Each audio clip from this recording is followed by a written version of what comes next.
Hello, everybody, and welcome to Language Analysis.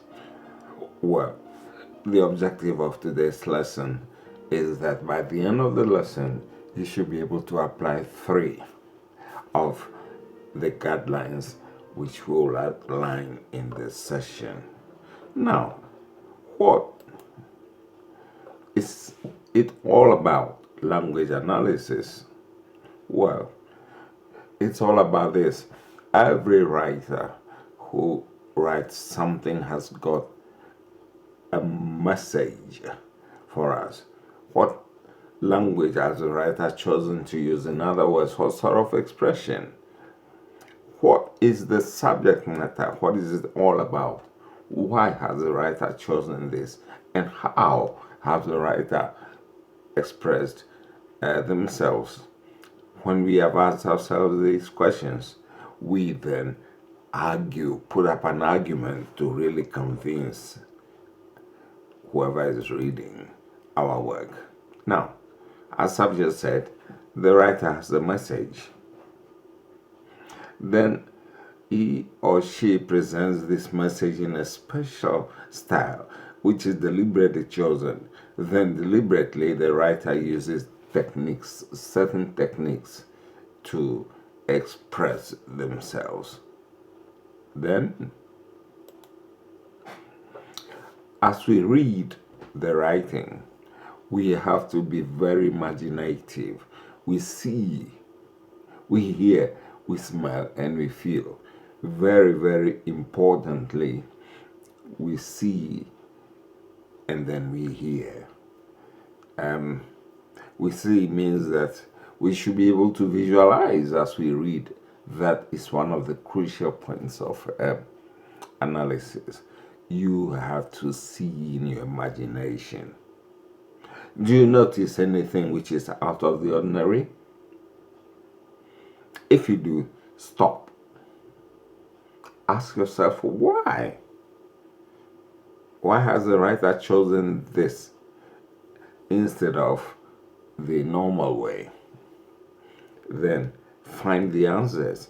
Express these answers in your own language. Be very clear in your expression. Justify your impressions with arguments. Your arguments must be clear. They must be convincing because, remember, there is a plethora of interpretations. In other words, no piece of writing has got one interpretation. Writers at times have their own interpretations, or always they visualize possibilities of interpretations. But then you might see something which the writer has not even thought about. The important thing is, if your arguments and points are plausible and clearly put forward, people will follow you and believe that, yes, though they don't think the way you are thinking, you have convinced them that you have a point. You see, remember, it is safer not to find faults with writers. Yes, of course. There are times you may be able to argue strongly that you think this point is not a good one to be made by the writer. That is fine. But then usually it's very safe not to find any faults. Just look out for the positives and then write about them. I think that should bring us to this short introductory lesson into language analysis. Now, hold on. For your takeaway, well, what I mean is read your takeaway.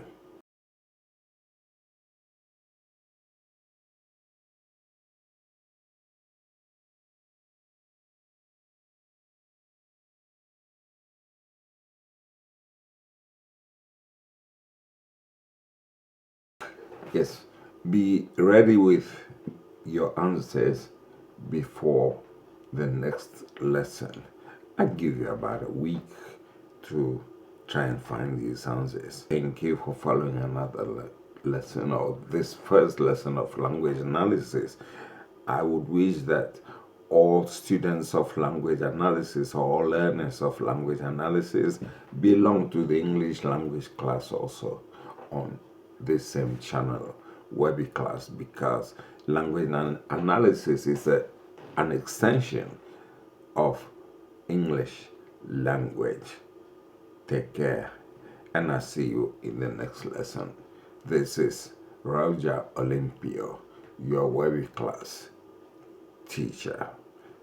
Thank you. Are you not yet subscribed? Don't lose out. Join us in WEBICLASS.